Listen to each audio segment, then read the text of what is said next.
વિદ્યાર્થી મિત્રો, લાસ્ટ લેક્ચરમાં આપણે એ જોઈ ગયા કે જ્યારે વિદ્યુતભારોની સંખ્યા વધુ હોય ત્યારે આપણે વિદ્યુતભાર વિતરણને ધ્યાનમાં લઈ તેમની ઘનતા પરથી વિદ્યુત ક્ષેત્ર શોધી શકીએ છીએ, જેનાથી સંપાતપણાના સિદ્ધાંત આધારિત ગણતરીઓમાં થોડીક રાહત મળી.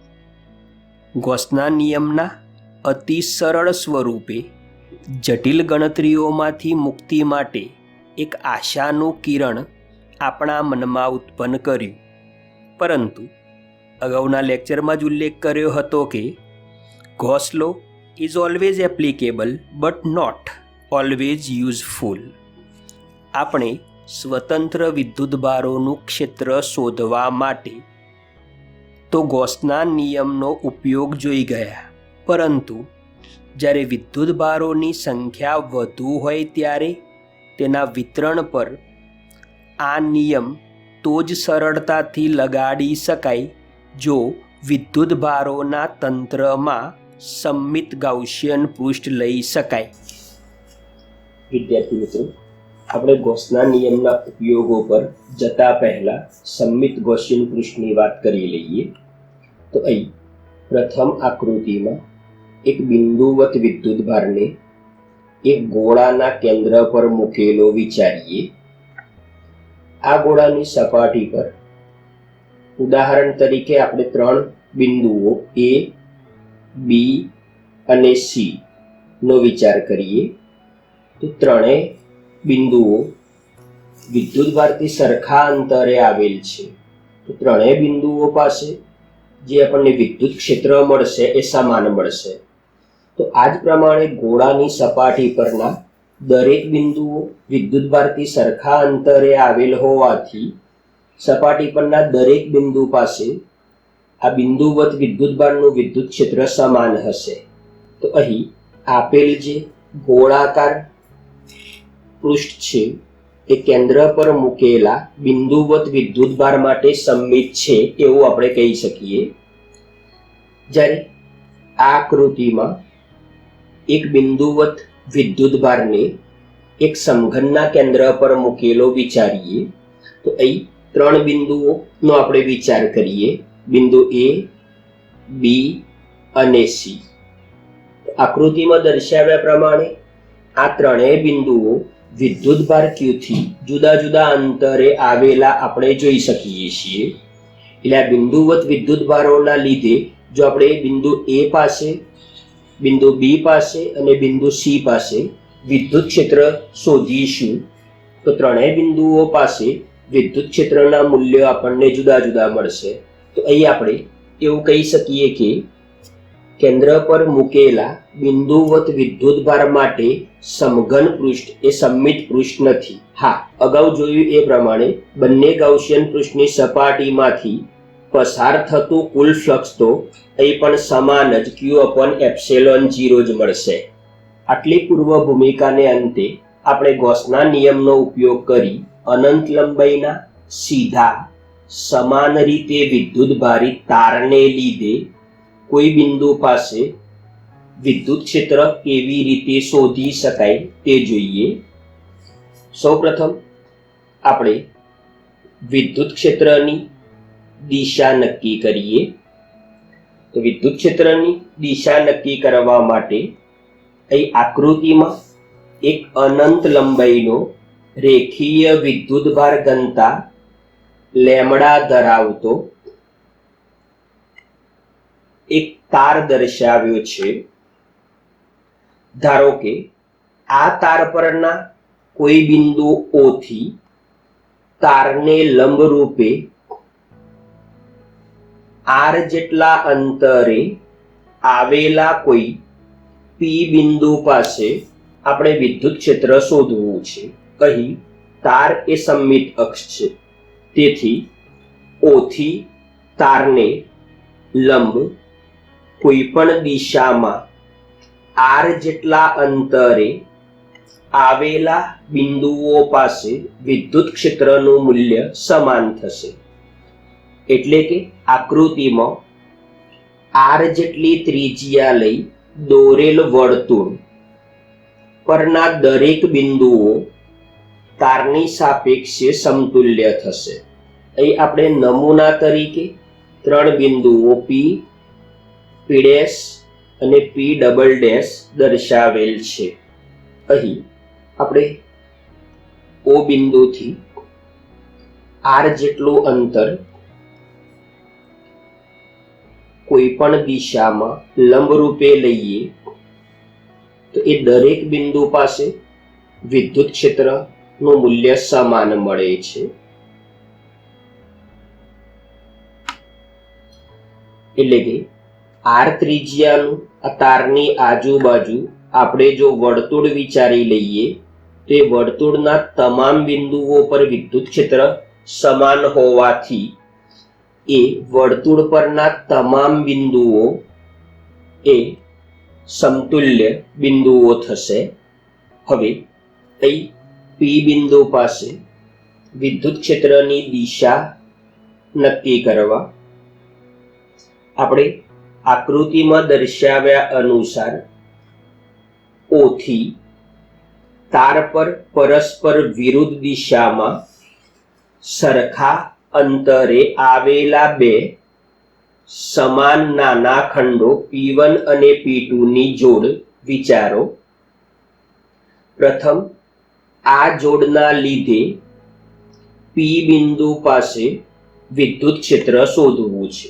હવે P બિંદુ પાસે આપણે એકમ ધન વિદ્યુતભારનો વિચાર કરીએ તો P1 પર રહેલા વિદ્યુતભારોના લીધે P બિંદુ પાસે રહેલા એકમ ધન વિદ્યુતભાર પર લાગતું બળ જે દિશામાં હશે અપાકર્ષી બળ અહીં એ તરફ વિદ્યુત ક્ષેત્રની દિશા હશે. એ જ પ્રમાણે P બિંદુ પાસે રહેલા એકમ ધન વિદ્યુતભાર પર P2 ખંડ પર રહેલા ધન વિદ્યુતભારના લીધે જે તરફ બળ લાગશે એ તરફ એ વિદ્યુતભારોના ક્ષેત્રની દિશા હશે. આકૃતિમાં આપણે P1 ખંડ પર રહેલા વિદ્યુતભારોનું ક્ષેત્ર અને P2 ખંડ પર રહેલા વિદ્યુતભારોનું ક્ષેત્ર દર્શાવેલ છે.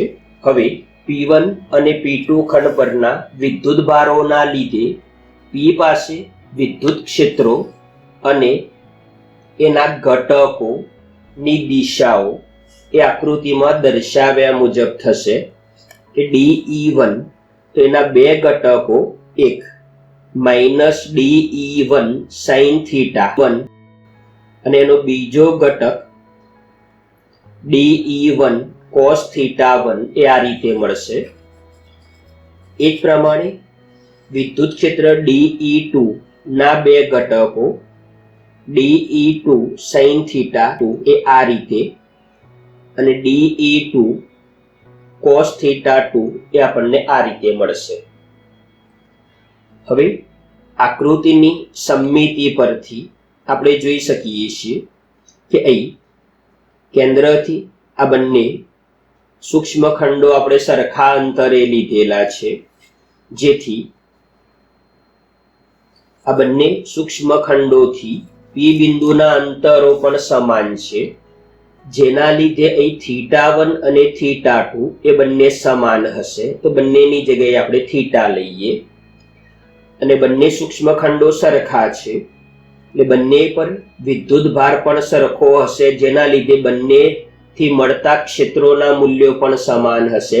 DE1 બરાબર DE2 બરાબર આપણે DE લઈએ તો આ પરિસ્થિતિમાં x ઘટકો DEX બરાબર DE cos θ plus DE cos θ બંને એક જ તરફ છે. તો પરિણામી x ઘટક એ 2DE cos θ અને એ જ પ્રમાણે y ઘટકોનો વિચાર કરીએ તો DEY બરાબર DE sin θ minus DE sin θ. પરિણામ આપણને 0 મળે છે. આમ બંને જોડ વડે ઉદ્ભવતા ક્ષેત્રોમાં ત્રિજ્યા સદિશને લંબ એટલે ત્રિજ્યા સદિશ ને લંબ એટલે આ બંને ઘટકો, તો ત્રિજ્યા સદિશ ને લંબ દિશામાંના ઘટકો પરસ્પર એકબીજાની અસર નાબૂદ કરે છે. જ્યારે પરિણામી વિદ્યુત ક્ષેત્ર એ આપણને ત્રિજ્યાવર્તી દિશામાં બહારની તરફ મળે છે. અને આ હકીકત તાર પરની આવી કોઈ પણ જોડ માટે સત્ય છે. એટલે કે આવી સમાન જોડો ઓથી સમાન અંતરે કોઈ પણ જગ્યાએ લઈએ તો પણ પરિણામ આ જ રહેશે. હવે આ આકૃતિમાં એક અનંત લંબાઈનું સુરેખ તાર દર્શાવ્યો છે, જેના પર ધન વિદ્યુત ભાર વિતરિત થયેલો છે. જ્યારે અહીં આ આકૃતિમાં બીજો એક અનંત લંબાઈનો સુરેખ તાર દર્શાવેલો છે, જેના પર ઋણ વિદ્યુત ભાર વિતરિત થયેલો જોઈ શકાય છે. તો અહીં વિદ્યુત ભારની રેખીય ઘનતા લેમ્ડા ગ્રેટર ધેન 0 છે. લેમ્ડા ગ્રેટર ધેન 0 એનો અર્થ કે ધન વિદ્યુત ભાર. તો એ કિસ્સામાં આકૃતિમાં દર્શાવ્યા પ્રમાણે વિદ્યુત ક્ષેત્ર ત્રિજ્યાવર્તી દિશામાં બહારની તરફ આપણને મળશે. જ્યારે લેમ્ડા લેસ ધેન 0 તો ઋણ વિદ્યુત ભાર વિતરણ સમજવાનું, અને એ પરિસ્થિતિમાં વિદ્યુત ક્ષેત્ર અંદર તરફની દિશામાં મળશે. તો અહીં સુધી આપણે જે ચર્ચા કરી એનું તારણ કે વિદ્યુત ક્ષેત્ર તારને લંબ રૂપે છેદતા સમતલમાં ત્રિજ્યાવર્તી દિશામાં છે અને તેનું મૂલ્ય ફક્ત ત્રિજ્યાવર્તી અંતર r પર આધારિત છે. મિત્રો, આ ચર્ચા પરથી ગૌસનો નિયમ પણ ખાટી દ્રાક્ષ જેવો લાગવા માંડ્યો હશે નહીં, પરંતુ વડવાઓ કહી ગયા કે ધીરજના ફળ મીઠા હોય, તો આપણે હવે એ મીઠા ફળ તરફ જ છીએ. ગૌસના નિયમનો જ્યારે આપણે ઉપયોગ કરવાનો હોય ત્યારે થોડીક બાબતો આપણે ધ્યાનમાં રાખવી. તો સૌપ્રથમ જે વિદ્યુત ભાર વિતરણ આપણને આપેલું હોય એમાં ગૌસિયન સપાટી આપણે લેવાની હોય છે. તો ગૌસિયન સપાટી નક્કી કરીએ ત્યારે એ ધ્યાન રાખવાનું છે કે આપણે નક્કી કરેલી ગૌસિયન સપાટી એ વિદ્યુત ભાર વિતરણ પ્રત્યે સંમિત હોવી જોઈએ. જેનો અર્થ આપણે અગાઉ જોઈ ગયા કે એ ગૌસિયન પૃષ્ઠ પર વિદ્યુત ભાર વિતરણને લીધે એની સપાટી પરના દરેક બિંદુએ વિદ્યુત ક્ષેત્ર સમાન હોવું જોઈએ. તો અહીં જો રેખીય વિદ્યુત ભાર વિતરણ હશે તો રેખીય વિદ્યુત ભાર વિતરણ માટે આપણે જોઈ ગયા કે તારથી સરખા અંતરે કોઈ પણ દિશામાં આવેલા બિંદુ માટે વિદ્યુત ક્ષેત્રનું મૂલ્ય સમાન હશે. તો આ પ્રમાણે આના દરેક બિંદુઓ માટે જો આપણે વિચારીએ તો એને સમાવતું જે ગાઉસિયન પૃષ્ઠ આપણને મળશે એ ગાઉસિયન પૃષ્ઠ નળાકાર હશે. એ જ પ્રમાણે બીજા વિતરણો માટે યોગ્ય ગાઉસિયન પૃષ્ઠ નક્કી કરી લેવું. ગાઉસિયન પૃષ્ઠ એકવાર નક્કી થઈ જાય પછી એ ગાઉસિયન પૃષ્ઠ ઉપર ગૌસનો નિયમ લાગુ પાડવો. તો હવે આપણે અનંત લંબાઈના સુરેખ વિદ્યુત ભારિત તારથી r જેટલા લંબ અંતરે વિદ્યુત ક્ષેત્રનું મૂલ્ય નક્કી કરીએ. તો અહીં આકૃતિમાં દર્શાવ્યા પ્રમાણે એક અનંત લંબાઈનો લેમ્ડા જેટલી નિયમિત વિદ્યુત ભાર ઘનતા ધરાવતા સુરેખીય વિદ્યુત ભાર વિતરણને લીધે આપણે એ તારથી r જેટલા અંતરે જે લંબ અંતર છે કોઈ બિંદુ p પાસે વિદ્યુત ક્ષેત્રની તીવ્રતા શોધવી છે. હવે અહીં આપણે જોયું એ પ્રમાણે કે વિદ્યુત ભારનું વિતરણ જે આપેલું છે એ સુરેખ છે અને વિદ્યુત ભારો ધન છે. આના લીધે મળતું વિદ્યુત ક્ષેત્ર એ ત્રિજ્યાવર્તી દિશામાં બહારની તરફ હશે. હવે આપણે વિદ્યુત ભારિત તારને અક્ષ તરીકે લઈ અને આકૃતિમાં દર્શાવ્યા મુજબ r ત્રિજ્યાનું અને l લંબાઈનું એક ગાઉસિયન પૃષ્ઠ એટલે કે બંધ નળાકાર વિચારીએ તો આકૃતિમાં આપણે જોઈ શકીએ છીએ કે આપણે વિચારે જે નળાકાર ગાઉસિયન પૃષ્ઠ છે એને કુલ 3 સપાટીઓ છે, જેને આપણે અનુક્રમે 1, 2 અને 3 વડે દર્શાવેલ છે.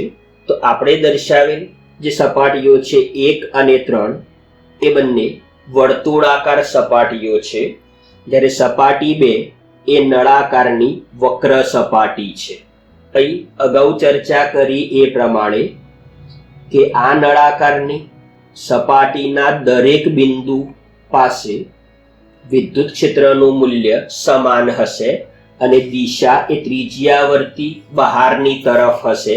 એટલે કે આ જે ગાઉસિયન પૃષ્ઠ વિચાર્યું આપણે એ તાર પ્રત્યે સમમિત છે. હવે પ્રથમ આપણે આ વક્ર સપાટી પર એક નાના ખંડનો વિચાર કરીએ તો એ બિંદુ પાસે અથવા એ ખંડ પાસે વિદ્યુત ક્ષેત્ર એ ત્રિજ્યાવર્તી દિશામાં બહારની તરફ છે. જ્યારે આપણે જોઈ ગયા એ પ્રમાણે એ પૃષ્ઠનો ક્ષેત્રફળ સદિશ પૃષ્ઠને લંબ બહારની તરફ હશે. તો E એટલે કે વિદ્યુત ક્ષેત્ર અને ds એટલે કે ક્ષેત્રફળ સદિશ બંને પરસ્પર એકબીજાને લંબ છે. આ જ પ્રમાણે જો આપણે આ સપાટીનો વિચાર કરીએ તો એ સપાટી માટે પણ વિદ્યુત ક્ષેત્ર અને ક્ષેત્રફળ સદિશ એ બંને એકબીજાને પરસ્પર લંબ હશે. જ્યારે સપાટી 2 પર આવેલા સૂક્ષ્મ ખંડનો વિચાર કરીએ તો એ બિંદુ પાસે વિદ્યુત ક્ષેત્ર એ ખંડને લંબ બહારની તરફ, જ્યારે એનો ક્ષેત્રફળ સદિશ આપણે દોરીએ તો એ પણ પૃષ્ઠને લંબ અને બહારની તરફ મળશે. એટલે કે બંને એક જ દિશામાં મળે છે. જો n એ એકમ સદિશ છે જે વિદ્યુત ક્ષેત્રની દિશામાં છે. હવે આ સમગ્ર પૃષ્ઠ સાથે સંકળાયેલ વિદ્યુત ફ્લક્સ શોધવા માટે ત્રણેય સપાટીઓના ફ્લક્સનો સરવાળો આપણે લઈ શકીએ, કારણ કે ફ્લક્સ એ અદિશ રાશિ છે. તો કુલ ફ્લક્સ phi બરાબર phi1 plus phi2 plus phi3. તો ફ્લક્સ phi બરાબર સંકલન સદિશ E ડોટ સદિશ ds1 પ્લસ સંકલન સદિશ E ડોટ સદિશ ds2 પ્લસ સંકલન સદિશ E ડોટ સદિશ ds3 અને આ ત્રણેય પૃષ્ઠ સંકલનો છે.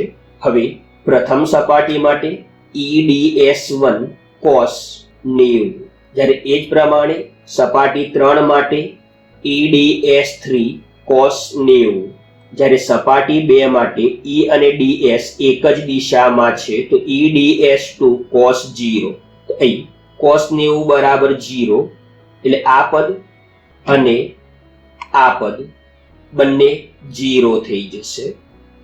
હવે એક જ પદ બાકી રહેશે જે વક્ર સપાટી માટે છે. એમાં cos 0 બરાબર 1. તો પરિણામ રિઝલ્ટ આપણને મળશે કે ફ્લક્સ phi બરાબર સંકલન EDS2. તો આમ ગાઉસિયન પૃષ્ઠ સાથે સંકળાયેલું ફ્લક્સ આપણે શોધ્યું. હવે ગૌસના નિયમનો ઉપયોગ કરીએ. હવે ગૌસના નિયમ ફ્લક્સ phi બરાબર q in upon epsilon 0 પરથી q in upon epsilon 0 જ્યારે ગૌસિયન સપાટી સાથે સંકળાયેલું ફ્લક્સ એ આપણને મળ્યું છે સંકલન EDS2. પરંતુ અહીં ગાઉસિયન પૃષ્ઠ સમમિત હોવાથી ગાઉસિયન પૃષ્ઠની વક્ર સપાટી પરના દરેક બિંદુ પાસે વિદ્યુત ક્ષેત્રનું મૂલ્ય સમાન છે. હવે સંકલન ds2 નો અર્થ થશે કે આ જે સપાટી છે એટલે કે વક્ર સપાટી એના પર આપણે આ રીતે વિચારેલ ds ના જેટલા પણ ખંડો છે એ બધા ખંડોનો સરવાળો, હવે એ બધાનો સરવાળો કરીશું તો આપણને આ નળાકારની જે વક્ર સપાટી છે એનું કુલ ક્ષેત્રફળ મળશે અને એ કુલ ક્ષેત્રફળ એ L લંબાઈના નળાકાર માટે S બરાબર 2πRL મળશે. સાદુરૂપ આપતો નળાકાર ગાઉસિયન પૃષ્ઠ પર વિદ્યુત ક્ષેત્ર E બરાબર λ/2πε0 R અને આ વિદ્યુત ક્ષેત્રની દિશા ત્રિજ્યાવર્તી છે. એટલે જો આ સમીકરણને સદિશ તરીકે લખવું હોય તો આપણે આકૃતિમાં ત્રિજ્યાવર્તી દિશામાં ક્ષેત્રનો એકમ સદિશ n લીધેલ છે. તો ઇક્વેશન આપણે સદિશ તરીકે આ રીતે દર્શાવી શકીએ. વિદ્યાર્થી મિત્રો, બીજી રીતે આ પ્રશ્ન શરૂઆતના 3 મુદ્દા પછી આ રીતે પણ શબ્દોમાં લખી શકાય કે વર્તુળાકાર પૃષ્ઠ 1 અને 3 માટે સદિશ E અને સદિશ ds પરસ્પર લંબ દિશામાં હોવાથી એમની સાથે સંકળાયેલું ફ્લક્સ શૂન્ય હશે. આથી નળાકારની વક્ર સપાટી સાથે સંકળાયેલ ફ્લક્સ એ ફાઈ બરાબર ES જેટલું થશે. જો S નળાકારની વક્ર સપાટીનું ક્ષેત્રફળ છે.